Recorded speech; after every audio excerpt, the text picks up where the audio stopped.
నాకు తమ్ముడు మెసేజ్ చెప్పినప్పుడు నేను ఏం మెసేజ్ చెప్పాలా అనుకున్నానో, అయితే నేను మెసేజ్‌కి ప్రిపేర్ అయ్యాను. అయిన తర్వాత తమ్ముడు చెప్పిన తర్వాత ప్రిపేర్ అయ్యాను.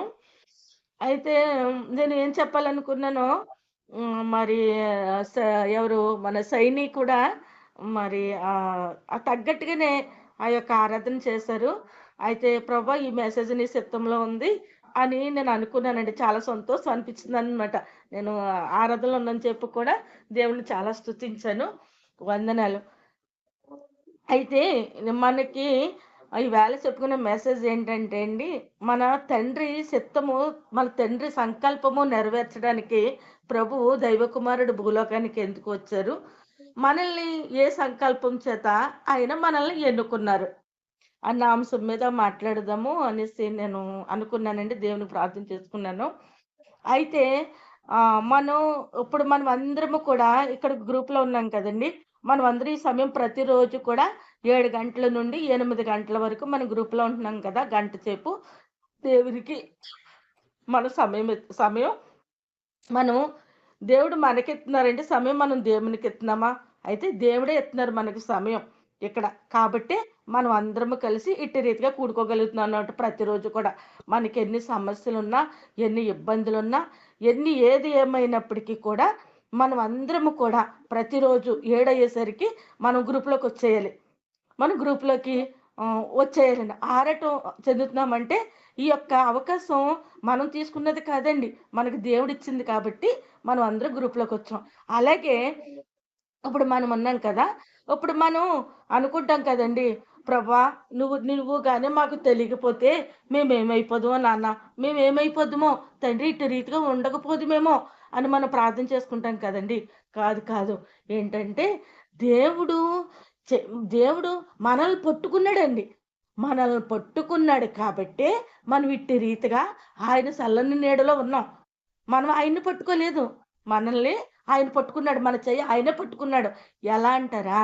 ఇప్పుడు మన దావీదు కీర్తన మన ఎంతండి 139 దావీదు కీర్తన ఉంది కదా! 139 దావీదు కీర్తన. అయితే ఈ 139 దావీదు కీర్తన 16 వచనం దగ్గరికి మనం వెళ్తే దేవుడు హ్మ్, దేవుడు మనల్ని పట్టుకున్నాడా? లేపోతే మనం పుట్టిన తర్వాత దేవుడిని మనం పట్టుకున్నామా? అని మనకు తెలియాలంటే మనం 139 దావీదు కీర్తన 16 వచనం చదువుదామండి. ఒకసారి చదువుతున్నాను. నేను పిండమునై ఉండగా నీ కన్నులు నన్ను చూచెను. నీ చూచెను. నియమింపబడిన దినములో ఒకటైనా కాకమునుపే నా దినములన్నీయు నీ గ్రంథములో లిఖితములాయెను. చూసారండి? ఇప్పుడు ఈ వాక్యాన్ని పెట్టి ఇప్పుడు దేవుడు మన చేయి పట్టుకున్నాడా?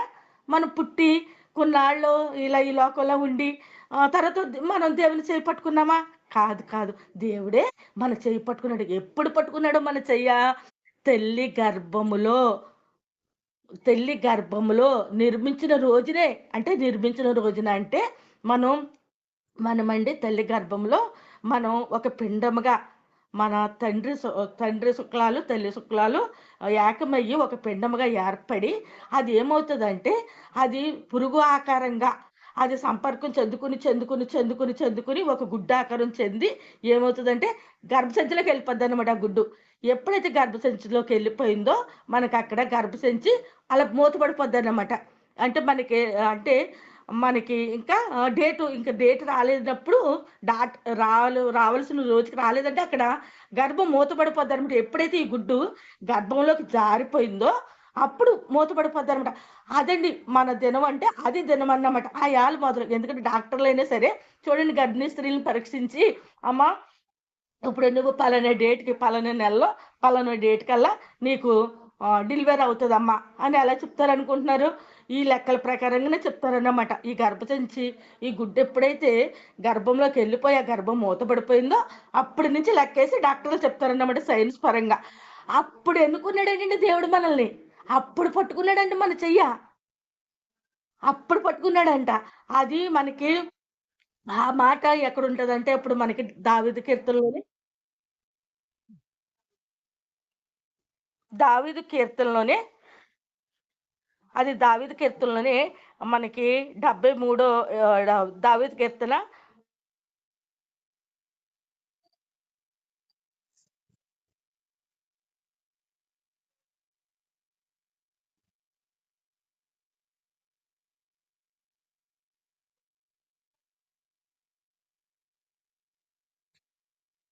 సారీ అండి.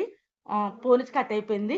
అయితే ఈ దావీదు కీర్తన మనకి 73 వచనంలో దావీదు కీర్తన 73 అధ్యాయం అండి. 73 అధ్యాయంలో మనకి ఒక మాట ఉంటది.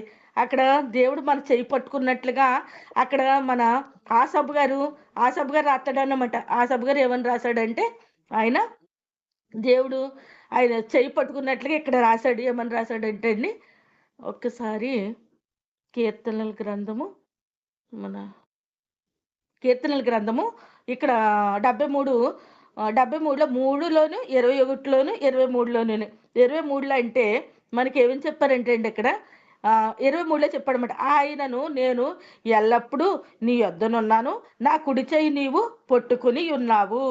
ఈ కుడి చెయ్యి ఎప్పుడు పట్టుకున్నాడంటే అండి, మన తల్లి గర్భములో నిర్మించిన రోజునే ఆ పిండముగా ఆ గర్భసంచిలో ఉన్న రోజునే ప్రభు మన చెయ్యి పట్టుకున్నాడు కాబట్టి ఇన్ని కోట్ల మంది లోకంలో ఉన్నప్పటికీ కూడా ఈ భాగ్యం లేదండి ఎవరికి.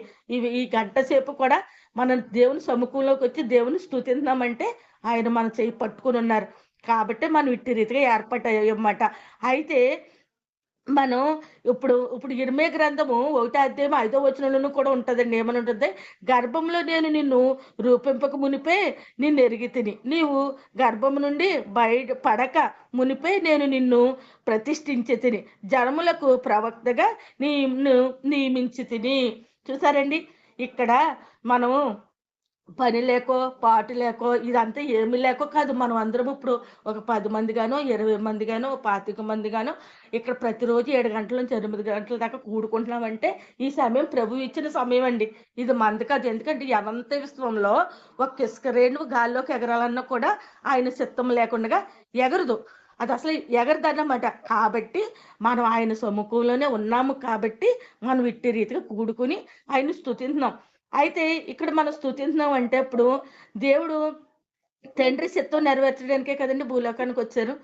దేవుడు తండ్రి చిత్తం నెరవేర్చడానికి ఎక్కడైనా కూడా మన బైబిల్ గ్రంథంలో ఎక్కడైనా కూడా తాను సొంత ఆలోచన చేసినట్లుగా మన నూతన పరిశుద్ధ గ్రంథంలో కొత్త నిబంధనలో దేవుని భూలోకానికి వచ్చిన తర్వాత ఎక్కడ కూడా రాయబడి ఉండదండి.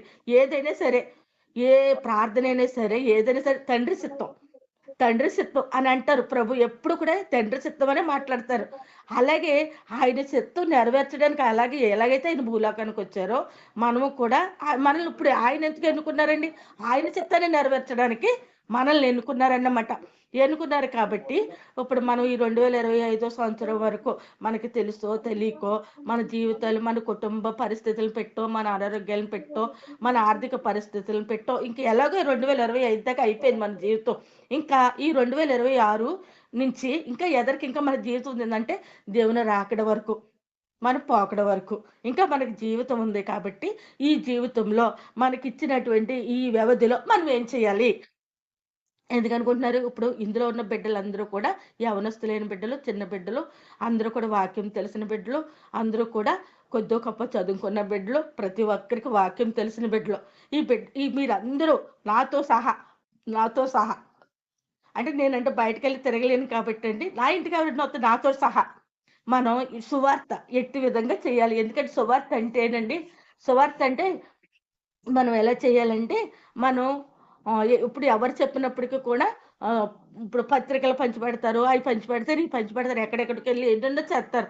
కానీ మన బంధువులు, మన ఇరుగు పొరుగు వారు, మన గ్రామస్తులు, మరి వీళ్ళందరినీ ఎవరు మారుతారండి?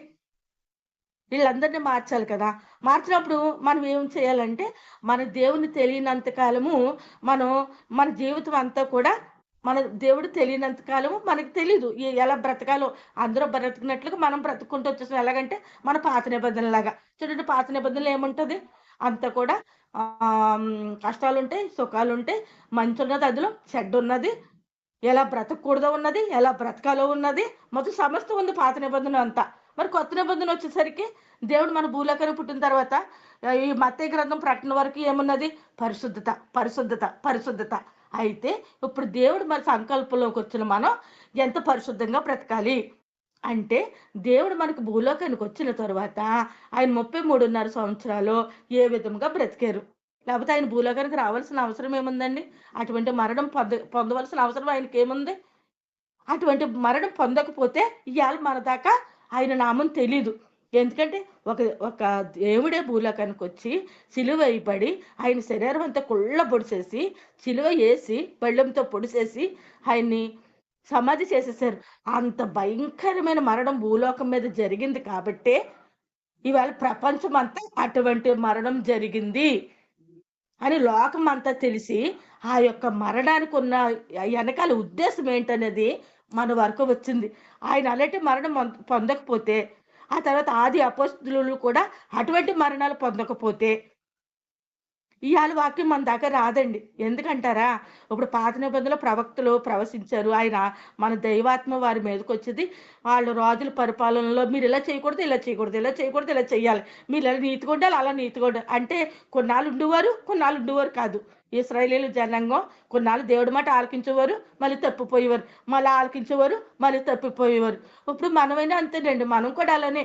మనలో కూడా రక్షణ తీసుకున్నాము.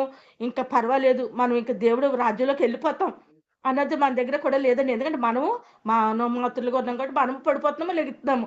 మళ్ళీ దేవుని దగ్గరకు వస్తున్నాం. ప్రభువా ఈ పని చేసావేమో క్షమించు, ఇది చేయకూడదు కానీ చేయవలసి వచ్చింది అని మనం తప్పుదాలు దేవుడి దగ్గర ఒప్పుకుంటున్నాం. మనం పడిపోతున్నాం, లెగుతున్నాం, మనం పడిపోతున్నాం, లెగుతున్నాం. కాబట్టి ఇక్కడ మనం చేయవలసింది ఏంటంటే మనము ఎంతవరకు ఎట్టి రీతిగా ఉన్నప్పటికీ ఎక్కడ నిండైనా మనం ఏం చేయాలంటే మనం అంతా దేవుని స్వరూపంలోకి మనకు ఉంది కాబట్టి దేవుని స్వరూపం మనలో ఉన్నది కాబట్టి దేవుని స్వభావంలోకి మనం వచ్చేయాలండి. ఇక్కడ అదే రాశారు. పౌలు గారు కూడా ఏం రాశారంటే పౌలు గారు ఒక దగ్గర అంటారండి. ఏమని అంటారంటే పౌలు గారు అంటారు ఏమంటే ఫిలిప్పీలకు రాసిన గ్రంథము 1 అధ్యాయము 23, 24లో అంటారు. ఈ రెండిటి మధ్యను విరుకునిబడి ఉన్నాను. నేను వెడలిపోయి క్రీస్తుతో కూడా నుండవలేనని నాకు ఆశ ఉన్నది. అది నాకు మరి మేలు. ఇక్కడ ఏమంటున్నారండి? పౌలు గారు అంటున్నారన్నమాట. ఆయన ఏం చేశారంటే మరి దమస్కలోని ఆయన ఏం చేశారు? స్వయంగా దేవుడే ఆయన. దేవుడు వెలుగు చూశాడు ఆయన. దమస్కోలో దేవుని వెలుగు చూశాడు. లేకపోతే అంత క్రూరుడు ఎలా మారతాడండి? మారడు కదా. ఆ క్రూరుడైనటువంటి సౌలు పౌలుగా మారి ఈయన సువార్త చేసినప్పుడు అంటున్నాడు అనమాట. ఈయనంట పగలంతా సువార్త చేసి పడుకున్నప్పుడు అంటే ఈయన ఆత్మ అంటండి పరలోకం వెళ్ళి ఆనందించేదంట. సో ఎవరు? మన పౌలు గారి ఆత్మ. ఆయన అనుకునేవాడంటే అబ్బా చచ్చిపోతే ఎంత బాగున్నాం. ఎందుకంటే ఈ రాజ్యం కన్నా ఆ రాజ్యం గొప్పది కాబట్టి చచ్చిపోతే ఎంత బాగున్నాం అని ఎన్నో సార్లు అనుకునేవారటండి. ఎన్నోసార్లు ఆయన అనుకునేవారు అన్నమాట. అటువంటి టైంలో ఈ సౌలు గారు నేను ఇప్పుడు దేవుని గురించి ఎవరికి సౌలు గారికి తెలుసు. ఏమని తెలుసు అంటే సౌలు గారికి ఏమని తెలుసు అంటే మరి ఆయన దేవుని ఎలుగు చూసంటే దేవునితో డైరెక్ట్‌గా మాట్లాడారు కదా. దేవుడితో డైరెక్ట్‌గా మాట్లాడే గురించి దేవుడికి ఇంకా సౌలు గారికి ఏం తెలుసు? పరలోకం ఇంకా యేసు ప్రభువే స్వయంగా వచ్చి ఆయనతోటి మాట్లాడినప్పుడు మరి ఆయనకి దేవుడు ఇంక నిజమైన దేవుడు. లోకానికి అంతటికి ఆయనే దేవుడని తెలిసినప్పుడు ఆయనే భూమి మీద ఉండాలని ఆశపడతారండి? పరలోకంలో ఉండాలని ఆశపడతారా? ఆయన పరలోకంలోనే ఉండాలని ఆశపడతారు. అయినప్పటికీ నేను పరలోకం వెళ్ళిపోవాలి నాకు ఉన్నప్పటికీ కూడా నేను శరీరమునందు నిలిచియుండుట మిమ్మును బట్టి మరి అవసరమై ఉన్నది. చూసారండి ఇక్కడ ఈ యొక్క సౌలు గారు పరలోకం వెళ్ళిపోవాలని చాలా ఆశ ఉండేదంటే ఎందుకంటే ఆయన పరలోకం చూసి వచ్చేసేవాడు. ప్రతిరోజు పరలోకం చూసి వచ్చేసేవాడు. ఆయన పడుకుంటే చాలు ఆయన ఆత్మ పరలోకం వెళ్ళిపోయేది. ఆయన అనుకున్నవాడు అన్నమాట వెళ్ళిపోతే ఎంత బాగుండు ప్రభా. కానీ మళ్ళీ ఏమనుకుంటాడు అంటే అయ్యో ప్రభా నిన్ను ఎరిగిన నేను పరలోకం వెళ్ళిపోతే ఇక్కడ సువార్త ఎవరు చేస్తారు? వీళ్ళందరినీ ఎవరు మారుతారు? నువ్వు నన్ను భూలోకానికి పంపిన సంకల్పం వేరు కదా. ఈ సంకల్పమే వేరు కదా. కాబట్టి ఈ సంకల్పం ఎవరు నెరవేరుతారు అని ఆలోచించేవారంటండి సౌలు గారు. అలాగే ఇక్కడ చూడండి మన ఆసాబు గారు కూడా మన 73 దావీదు కీర్తనకి వచ్చేసరికి ఆయన కూడా ఒక ఆలోచన ఎలాగుంటదంటే ఆయన ఆలోచన ఎలాగుంటది అనుకుంటున్నారు? ఇక్కడికి వచ్చేసరికి 3వ వచనంలో చూస్తే ఆయన ఏమనుకుంటాడంటే భక్తిహీనులు క్షేమము నాకు అంటబడినప్పుడు గర్వించు వారిని బట్టి నేను మచ్చరపడితిని. చూసా ఇది 3వ వచనం అండి. 73 3వ వచనం. మళ్ళీ 21వ వచనానికి వచ్చేటప్పటికి నా హృదయము మచ్చరపడెను, నా అంతరంద్రియములలో నేను వ్యాకుల పడితిని. 23 వచ్చేసరికి ఇదేమో ఇదేమో అండి దేవుడు ఈయన చేయి పట్టుకున్నట్లుగా ఈ పైన 2 వచనాలు చూస్తే ఈ 3, 21 చూస్తే భక్తిహీనులను చూసండి ఇక్కడ ఏమైనా మచ్చరపడేవాడు ఈయన ఆసాపు గారు. ఇక్కడ ఏమైనా మచ్చరపడేవాడంటే, అయ్యో! నేను ఇంత భక్తిగా ఉంటున్నాను కదా! ఇయన్నీ కూడా నాకెందుకు ఈ కష్టాలు? నేను దేవుళ్ళో ఉన్నాను. నాకెందుకు ఈ కష్టాలు? ఈళ్ళు చూడు ఎంత బయటున్న ప్రజలు ఈ అన్యులు ఎన్ని రకాలుగా ఆళ్ళు ఏ విధముగా ప్రవర్తించినప్పటికీ ఎంత సుఖంగా ఉన్నారో. ఇప్పుడు మనం కూడా అలాగే అనుకుంటున్నాం కదండీ! ఎవరు కాదు ఎవరి దాకానే ఎందుకు నేనే. ఇప్పుడు నేనే ఉన్నాను వాక్యం చెప్పి నేనే కూడా అలాగ అనుకున్న రోజులు ఎన్నో ఉన్నాయి. నేను అనుకునేదాన్ని ప్రభువా! ఎందుకు నేనెప్పుడు ఎవరికీ ఏ అన్యాయం చేయలేదు కదా! మరి నా కళ్ళ ముందు అందరూ అన్యాయాలు చేస్తున్నారు. మోసాలు చేసినోళ్ళని చూసాను, అబద్ధాలు ఆడేవాళ్ళని చూసాను. నీ డబ్బులయ్యి వడ్డీలకి తీసుకొని ఎగ్గొట్టేసేవాళ్ళు, అప్పులు తీసుకొని ఎగ్గొట్టేసేవాళ్ళు. ఇలాంటోళ్ళు భయంకరమైన స్థితిలో ఉన్నవాళ్ళని అందరిని చూసాను. ఈళ్ళందరికీ లేని కష్టం నాకెందుకు? ఎప్పుడు కూడా నేను ఇట్టి రీతిగా బ్రతకలేదు కదా! నేనెప్పుడు కూడా ఒకళ్ళకి ఆకలంటే అన్నం పెట్టాను కదా! మా ఇంటికి ఎవరైనా వస్తే ఆదరించాను కదా! ఎవరైనా బాధ అన్నప్పటికి నా బాధగా ఫీల్ అయ్యేదాన్ని కదా! నాకెందుకు ఈ బాధ? నాకెందుకు ఈ బాధ? నాకెందుకు ఈ బాధ? అనండి నేనే అది నేనే నా విషయంలోనే నేను ఎన్నో సార్లు బాధపడిన రోజున్నదండి. అప్పుడు తర్వాత నాకు ఈ ప్రత్యక్షత జరిగాక, ఈ ప్రత్యక్షత జరిగి నిజముగా దేవుడున్నాడని నమ్మండి చావులేదు అని అది తెలిసిన తర్వాత నాకు ఈ పాతాళం దేవుడు అమ్మా సుజ్ఞానం ఇదేనమ్మా పాతాళం అని ఆయన స్వరం వినబడిన తర్వాత, ఆ తర్వాతకి కూడా అప్పటికి కూడా నాకు ఈ వాక్యాలు కానీ, బైబిల్ గ్రంథం ఏమీ తెలీదండి. తర్వాత నేను బైబిల్ చదువుతుంటే ఈ యొక్క 73 అధ్యాయము ఆసాబు రాసిన ఈ అధ్యాయం వచ్చేసరికి నాకు అక్కడ చూపాగిందన్నమాట. ఈ మూడో వచనం మీద ఆగింది. అవును కదా ప్రభువా! నేను ఇలాగా అడుగుతున్నాను కదా! ఇలాగ అడగకూడదు. నేను ఇలా పడకూడదు. నేను ఇలాగ ఈ వేకలు పడకూడదు. ఇలా మచ్చర పడకూడదు. నా హృదయమందు నేను ఇలా ఉండకూడదు. ఎందుకంటే నన్ను పుట్టించడానికి నేను భూమి మీద రావడానికి నీ చిత్తం మీద ఉంది. ఎందుకంటే తండ్రి చిత్తం నువ్వెలాగ నెరవేర్చడానికి భూలోకానికొచ్చావో, అలాగే నన్ను నువ్వు ఎన్నుకున్నావంటే, నీ ప్రణాళిక నా పట్ల ఏదో ఉంది దేవా! అది నాకు బయలుపరచవా అని అక్కడి నుంచి ప్రార్థన చేయడం మొదలుపెట్టానన్నమాటండి. అంతవరకు కూడా నాకేమో అంతగా ఏమీ తెలీదు. అయితే ఇప్పుడు ఈ గ్రూప్‌లో ఉన్న వారికి అందరికీ వాక్యం తెలుసు. అన్నీ తెలుసు. ఇంక కొత్తగా ఎవరు ఏమి నేర్చుకోవాల్సినవి కాదు కానీ, మీరు ఈ 2026 సంవత్సరంలో దేవుడిని మనం ఎలా ప్రకటించాలి? అనేది మాత్రమే మనమండి. ఎందుకంటే ఇదే ఇంక మన సంకల్పం. దేవుడి గురించి మనం ఎలా ఖర్చయిపోవాలి. ఎందుకంటే లోక గారు ఒక డాక్టరు, ఒక వైద్యుడు. ఆయన మరి రోమా సైనికులు దేవుడిని ప్రకటించినప్పుడు మరంటే లోక గారినటండి ఆ యొక్క గుర్రానికి కట్టుకొని తాడుకట్టి లాక్కొని వెళ్ళిపోతుంటే కొండలలోంచి చేతులు కాళ్ళకి కాళ్ళు ఊడిపోయినియంటండి. అటువంటి మరణాలు మరణించిని హిస్టరీలు మనం చదువుతున్నాం.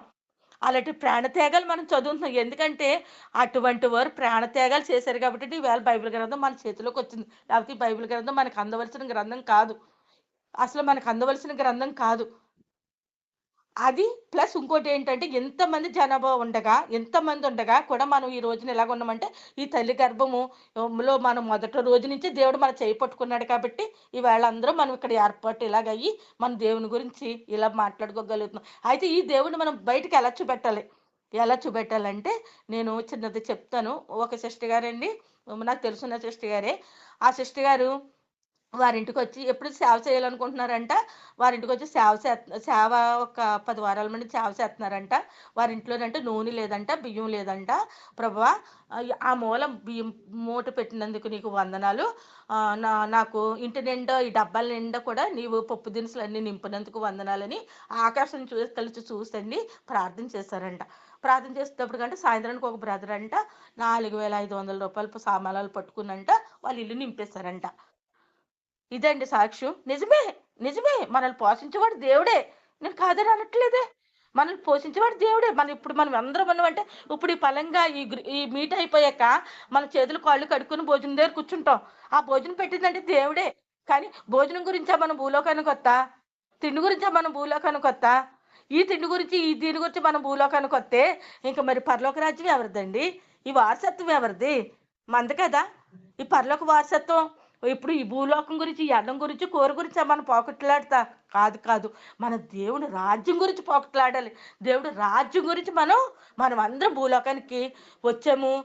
పరలోకం నుండి మన పరిశుద్ధాత్మ దేవుడు మన ఆత్మను భూలోకానికి పంపారంటే, మళ్ళీ మన ఆత్మ ఎక్కడికెళ్ళిపోవాలి? మళ్ళీ పరలోకానికి వెళ్ళిపోవాలి.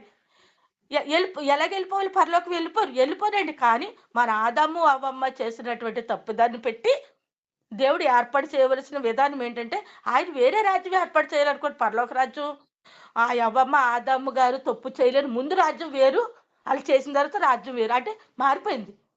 ఈ మారిపోయిన రాజ్యాన్ని మళ్ళీ ఆయన ఏం చేయాలంటే, మళ్ళీ నెలకొల్పుకోవాలన్న ఆరాటం మన ప్రభుది.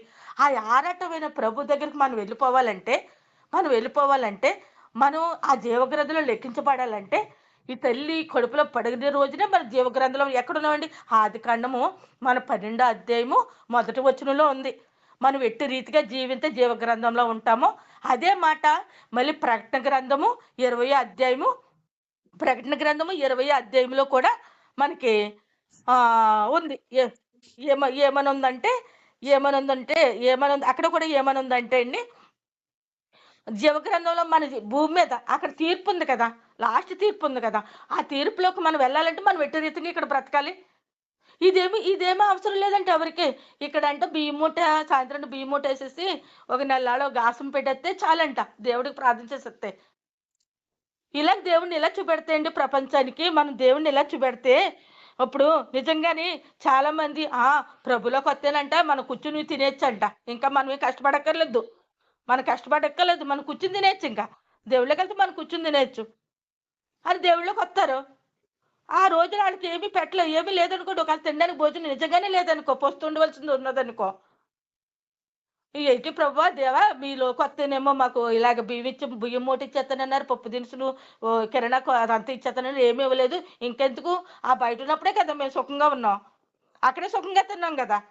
ఎక్కడ వీళ్ళు అన్నారు కదండి మనకి, ఇశ్రాయేలీయుల జనాంగం ఏమన్నారు? ఐగుప్తు నుండి విడిపించి వచ్చినప్పుడు ఎవరో మన పౌలు గారితో మరి గొడవాడారు కదా. ఎక్కడ? సంఖ్యాకాండం 11లో ఉంటది. మాకైతే అక్కడైతే కీరదోసకాయలు దొరికి, ఉల్లిపాయలు దొరికి ఇవన్నీ తిన్నాం. మమ్మల్ని ఎందుకు తెచ్చేలాగా చెప్పేస్తున్నావు? అక్కడ సమాధులు లేవనా? ఇక్కడ సమాచారాలు తీసుకొచ్చావా? మాకు మాంసం కావాలి అన్నప్పుడు మరి అక్కడ మనొక్క పౌలు గారు, ఎవరండి, మోసే గారు ఎంత బాధపడ్డారో. ప్రభువా నేను ఇలా ఏమైనా గర్భాన్ని మోసానా, కన్నానా? నన్ను ఎందుకు ఇలా బాధలు పెట్టేస్తున్నారు వీళ్ళు? నాకు ఎందుకు ఇచ్చావు ఈ బాధ్యత? నాకు ఎందుకు ఇచ్చావు? ఇప్పుడు 6 లక్షల మంది ఉన్నారు, ఇంతమందికి నేను సముద్రంలో పట్టుకుని ఎక్కడికెళ్ళి చేపలు తెచ్చి పెట్టగలను అంటే, అప్పుడు దేవుడు అక్కడ ఏమన్నారండి? మోషే నా బాహుబలము తక్కువాయేనా అన్నాడు. అలాగే ఈవేళ కూడా మనందరితోటి దేవుడు ఏం మాట్లాడుతున్నాడో తెలుసండి? మన గూగుల్ మీట్లో ఉన్న గ్రూప్లో ఉన్న బిడ్డలందరితోటి, మీరు బియ్యం గురించి, పప్పుల గురించి, కిరణాల గురించి ఆలోచిస్తే నా బాహుబలం దీనిదా, ఇంత చిన్నదా, నా బాహుబలం ఇలాంటితో మీరు పోలుతున్నారా అని ఎంత బాధపడి ఉంటాడండి మన దేవుడు. ఎంత బాధపడతాడండి. కాదు, మనం అందరము దేవుని రాజ్యం కట్టడానికి వచ్చామండి. దేవుని రాజ్యం కట్టడానికి వచ్చాము కాబట్టి మనం ఏంటంటే, మనం దేవుని చూపెట్టాలి, లోకానికి చూపెట్టాలి. ఎందుకంటే దేవుడు మనల్ని కొద్దిమందిని ఎన్నుకున్నారు. అప్పుడు ఆది అపోస్తులు 12 మందిని ఎన్నుకున్నారు. అందులో ఒక ఆయన తప్పిపోయాడు. ఇంకా 11 మంది మళ్ళీ చీట్లు వేసుకుంటే ఇంకొక ఆయన కలుపుకున్నారు. 12 మంది అయ్యారు. తర్వాత వాళ్ళు సువార్త చేశారు. 3000 మంది రక్షణ తీసుకున్నారు. తర్వాత 5000 మంది తీసుకున్నారు. తర్వాత మన ఇలాగా సౌలు గారు పౌలుగా అయ్యారు. ఇటువంటి వారు వీళ్ళందరూ కూడా ఆ వేళ అలాంటి సువార్త చేశారు కాబట్టి ఈవేళ మనం ఈ సువార్తను అందుకోగలిగామండి. ఇక్కడికి వచ్చింది, మనకి ఇక్కడ దాకా వచ్చింది. మళ్ళీ ఇప్పుడు మనకు వచ్చిన సువార్త ఇంకా ఎంతమందికి అందారు? ఇప్పుడు 3 కోట్ల మందేనంట. మళ్ళీ ఈ 3 కోట్ల మందిలోనూ కూడా ఎంత విశ్వాసంలో ఉన్నారు, ఎంతమంది విశ్వాసంలో ఉన్నారో, ఎంతమంది అవిశ్వాసంలో ఉన్నారో కూడా తెలీదు. ఇప్పుడు ఇటువంటి సాక్ష్యాలు కలిగిన వాళ్ళు ఎంతమంది ఉన్నారు, ఈ పప్పు సాక్ష్యాలు ఎంతమంది కలిగి ఉన్నారో తెలీదు. ఇదంతే కాదు కదండి, మన దేవుని సంకల్పం వేరు. మన దేవుడు అగ్ని వంటి వాడండి. మన దేవుడు అగ్ని వంటి వాడు, పరిశుద్ధుడు, చాలా సాత్వికుడు అనుకుంటున్నారు. నిజమే, ఆయన సాత్వికుడుగానే వచ్చాడు, సాత్వికుడుగానే జీవించాడు, సాత్వికుడుగానే ఆయన వెళ్ళిపోయాడు. కానీ ఇప్పుడు 2వ తరంలో సాత్వికుడుగా రాడండి. ఆయన అగ్ని స్వరూపుడై వస్తాడు. అగ్ని స్వరూపుడై వచ్చి తీర్పు ఉంటదన్నమాట. ఈ యొక్క జీవ గ్రంథంలో ఎవరి పేర్లు అయితే లెక్కించబడ్డాయో అక్కడ ఉంటది. ఇప్పుడు మన దేవుడు ఉపమానాల రీతిగా చెప్పారు కదండీ! మేకలెన్నో, గొర్రెలెన్నో ఇడదీసేత్తాను నేను. విభజించేత్తాను మేకలని, గొర్రెలని అని చెప్పారు. అదే మాట మళ్ళీ మనకి మత్తయి సువార్త 13 అధ్యాయం 47 వచనం వచ్చేటప్పటికి సముద్రంలో వల వేసినప్పుడు చేపలెన్నో పడతాయి. ఆ చేపలన్నీ కూడా ఒడ్డునేస్తాను, గంపలేసినయి గంపలేయేత్తాను. అక్కడ కూడా విభజించేత్తాడాయన. మరి ఇయన్నీ మనం ఎందులో ఉండాలి? మనం ఇక్కడ ఉన్న మేకలుగా విభజించినప్పుడు మేకల్లో ఉండాలా? గొర్రెల్లో ఉండాలా? ఈ చేపలు విభజించినప్పుడు ఈ వలలో పడిన చేపలు విభజించినప్పుడు మనం గంపలో ఉండాలా? ఒడ్డునుండాలా? మరిప్పుడు మన సువార్త చేసి మన మనం మన యొక్క దేవుడు రాజ్యం కట్టకపోతే మరి ఈ లోకం గురించి ఈ లోకం మనల్ని ఎవరిని ఎదిరించాలండి మనం? మన సియోనులో ఉండాలంటే ఎవరిని ఎదిరించాలి ఇప్పుడు మనం? ఈ లోక దుష్టత్వాన్ని ఎదిరించాలి. ఈ లోకంలో ఉన్నటువంటి మన ఎప్పుడు మన యోహాను సువార్త 14 అధ్యాయం 30 వచనంలో మనం అంట ఈ లోక అధికారి అంటే దుష్టుడంట. ఈ దుష్టుడి మధ్యలో మనం ఉన్నాం కాబట్టి ఇక్కడ ఎదిరిస్తేనే మనం ఎవరిని ఎదిరించే సియోనులో ప్రవేశించాలి?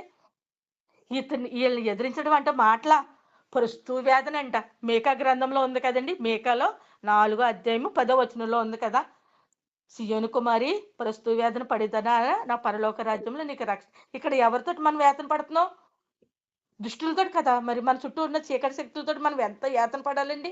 అది వేదనంట. ఒక స్త్రీ బిడ్డన కంటే ఎంత బాధో ఈ చీకటి శక్తులన్నీ ఇదిలించుకుని మనం పరలోక రాజ్యం చేరడం అంటే అంత బాధంటండి. మరి అట్టి రీతైన అంత భయంకరమైన ఈ లోకంలో మనం బ్రతికినప్పుడు మనం ఎంత పవిత్రముగా, ఎంత పరిశుద్ధంగా ఉండాలి. లేకపోతే దేవుడు ఎందుకు రావాలి భూలోకానికి? మనకి ఇలా బ్రతకండి మీరు. ఇలా బ్రతికితేనే పరలోక రాజ్యం అని దేవుడు వచ్చి భూలోకానికి వచ్చి ఆయన బ్రతికి మనకు చూపెట్టి ఆయన వెళ్ళాడండి.